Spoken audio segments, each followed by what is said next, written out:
The Wonderful Wizard of Oz by L. Frank Baum. Narrator, Katie Haigh.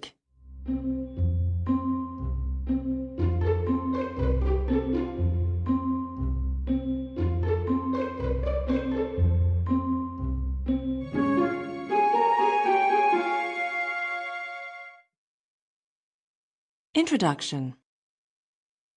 Folklore, legends, myths, and fairy tales have followed childhood through the ages, for every healthy youngster has a wholesome and instinctive love for stories fantastic, marvelous, and manifestly unreal.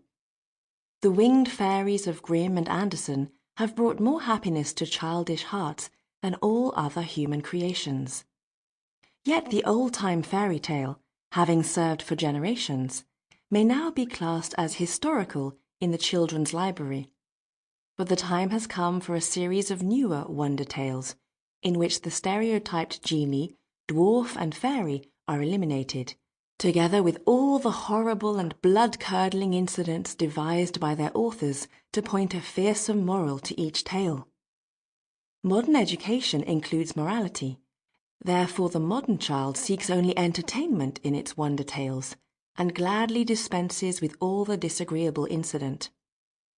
Having this thought in mind, the story of The Wonderful Wizard of Oz was written solely to please children of today.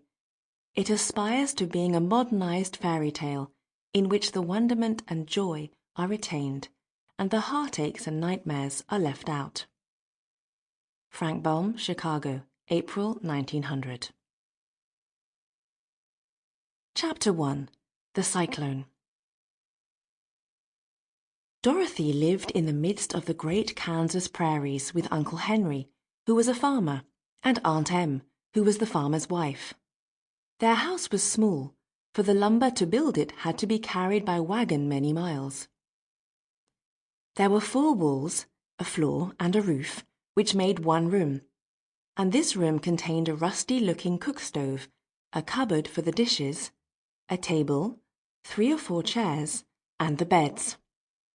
Uncle Henry and Aunt Em had a big bed in one corner, and Dorothy a little bed in another corner.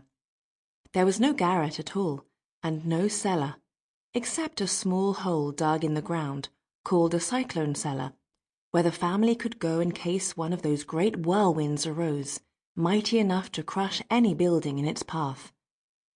It was reached by a trap-door in the middle of the floor, from which a ladder led down into the small, dark hole. While Dorothy stood in the... Sample complete. Ready to continue?